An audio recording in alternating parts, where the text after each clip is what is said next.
నిన్న ఒక అది నా స్టూడెంట్ వచ్చాడు కలికి. ఓకే మళ్ళీ సార్. ఇంకో సెపరేట్ ఆడియో ఫైల్ చేయటం నాకు ఇష్టం లేదు. నిన్న ఒక స్టూడెంట్ వచ్చాడు. నిన్న ఓకే. జరిగిన ఇన్సిడెంట్ చెప్తాను. ఓకే ఇది సార్. కరెక్ట్ అయితే నువ్వు యెస్ సార్ అని చెప్పి నువ్వు సపోర్ట్ చెయి. Otherwise you you you may disagree with me. నువ్వు అన్నిటికి యెస్ సార్ అనాల్సిన అవసరం కూడా లేదు. You can differ with me అంటున్నాను. నిన్న ఓకే ఒక సార్. స్టూడెంట్ వచ్చాడు. ఓకే. వాడు బెంగుళూరులో articleship. Cleared his okay. CPT and CA inter with flying colours. Of course అప్పట్లో సీఏ ఇంటర్ కదా! ఐపీసీసీ. ఐపీసీసీ. ఓకే. బెంగుళూరులో ఆర్టికల్స్. ఆర్టికల్‌షిప్ అయిపోగానే సీఏ ఫైనల్ పాస్ అవ్వట్ల. వాడు ఓహ్! గుంటూరొచ్చిక్కడ 2 అటెంప్ట్స్ ఈ స్టడీ హాల్‌లో ఉండి చదువుకొని 2 అటెంప్ట్స్ ఫెయిల్ అయ్యి ఇప్పుడు అడ్మిషన్ కోసం వచ్చాడు. నేనేమన్నానంటే, "అరేయ్! ఇక్కడి నుంచి తిరుపతి వెళ్దాం." తిరుపతి దేనికోసం వెళ్తాం? సైట్ సీయింగ్ వెంకటరమణ కోసమా? లేదు టెంపుల్ వెంకటరమణ స్వామి టెంపుల్‌కి. కదా! వెంకటేశ్వర స్వామి టెంపుల్ కోసం వెళ్తాం గదా!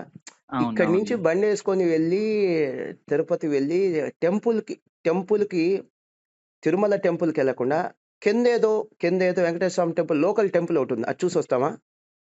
లేదు సార్. మనం మెయిన్ వెళ్ళేది వెంకటేశ్వర దేనికోసం Swami Tirupati main temple. Venkateswara Swami temple which is on the hill.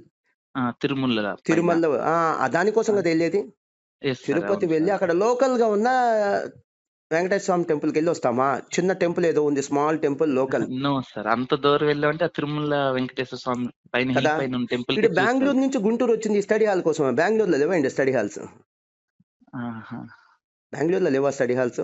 ఉన్నాయి గానీ ఇక్కడ ఆ! గుంటూరుకొచ్చినా మాస్టర్ మైండే జాయిన్ అవ్వాలి అంతే సార్. కదా! ఎంత ఆ! ఫూలిష్ ఇప్పుడు ఫైనల్ స్టూడెంట్స్ కూడా అంత ఫూలిష్‌గా చేస్తుంటే స్టడీ హాలోళ్ళ తప్పు కాదు ఇక్కడ. ఇక్కడ తప్పుంది స్టడీ హాలోళ్ళదా? మన స్టూడెంట్స్‌దా?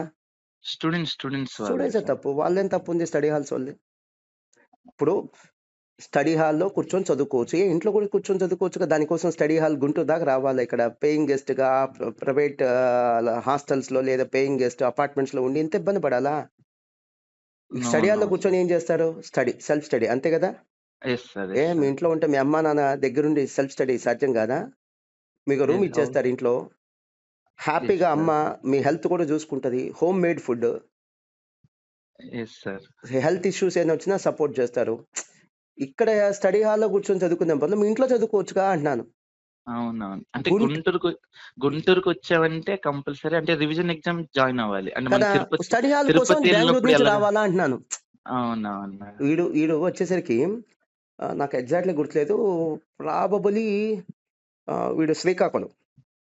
ఓకే. సో, శ్రీకాకుళం నుంచి బెంగుళూరు ఎళ్ళాడు ఆర్టికల్స్ ఓకే. ఓకే. మళ్ళీ స్టడీ హాల్ కోసం గుంటూరు రావాలా? You should have stayed in Bengaluru itself కదా! అక్కడే ఆ! ఉండిపోవచ్చుగా. ఆ! లేదా యెస్ సార్. శ్రీకాకుళం ఎళ్ళిపోవచ్చుగా. అవును. యెస్ మనం సార్. చేసేవి సిల్లీ మిస్టేక్స్. అదేంటంటే యెస్ మేము సార్. Final sir. ఎందుకు సార్ మాకు రెస్పెక్ట్ ఇవ్వరు? మాకు రెస్పెక్ట్ ఇవ్వాలి గదా! ఎట్సెట్రా డిమాండ్ జేస్తారు. మరి ఫైనల్ స్టూడెంట్స్ ఆ మెచ్యూరిటీ కూడా చూపించాలిగా. యెస్ మీరేమో సార్. ఇప్పుడు మీ పేరెంట్స్ సపోజ్ యెస్. ఒక రూ. 5,000 ఇచ్చి ఏదైనా అడిగారనుకో ఏమంటారు మీరు మీ పేరెంట్స్? అమ్మా మేము ఫైనల్‌కొచ్చామమ్మా ఇంకా ఇయన్నీ ఏంటి అని అంటారా లేదా? Yes sir. మరి మీరు ఫ్రీడమ్ కోరుకుంటున్నారు మీ పేరెంట్స్ నుంచి ఫైనల్. మరి మేమేం కోరుకుంటున్నాం తెలుసా? మెచ్యూరిటీ కోరుకుంటున్నాం. ఫైనల్ స్టూడెంట్స్ ఆ స్థాయిలో ఆలోచించాలి కదా! మెచ్యూర్డ్‌గా యెస్ సార్. గొప్పగా ఆలోచించాలి గదా! Quality yes. డెసిషన్ మేకింగ్ ఉండాలి గదా! Yes sir. నీకు ఫన్నీగా అనిపించట్లేదు బెంగుళూరులో ఆర్టికల్స్ చేస్తున్న వాడు గుంటూరుకి స్టడీ హాల్ కోసం రావటం. బెంగుళూరులో స్టడీ హాల్స్ లేవా? బెంగుళూరులో ఉంటే శ్రీకాకుళంలో కూడా ఉంటాయి స్టడీ హాల్స్ మరెందుకు అది. ఇక్కడి దాకా రావటం? ఆ! అదే.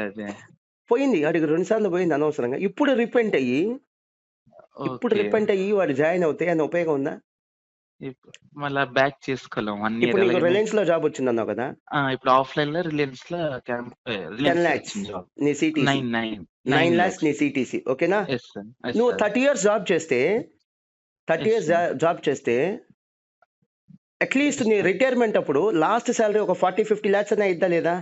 అవుతది సార్. అవుతది. ఆ! అంటే 40-50 అంటే నువ్వు 2 అటెంప్ట్స్ కోల్పోవటం వల్ల నువ్వు కోల్పోతుంది 9 లాక్స్, 10 లాక్స్ కాదు. 40 లాక్స్, 50 లాక్స్. ఓకే నువ్వు సార్. తీసుకున్న రాంగ్ డెసిషన్ వల్ల నువ్వు పోయింది ఎంత? నీకు పోయింది ఎంత? 40, 50 లాక్స్. Yes sir. నేను ఆ స్టూడెంట్‌కి చెప్పిందది. నీ ఎగ్జాంపుల్ కాదు నేను చెప్తున్నా. ఆ స్టూడెంట్‌కి చెప్పిన అవును. ఎగ్జాంపుల్ అది. శ్రీకాకుళం అబ్బాయిది. ఒక ఓకే. 10 లాక్స్ జాబ్ మీకొస్తే గనక మీరు లూజ్ అయ్యేది 10 లాక్స్ కాదు. Your last salary will be in between 40-50 lakhs. అది యెస్ సార్. పోయినట్టే. అంతే.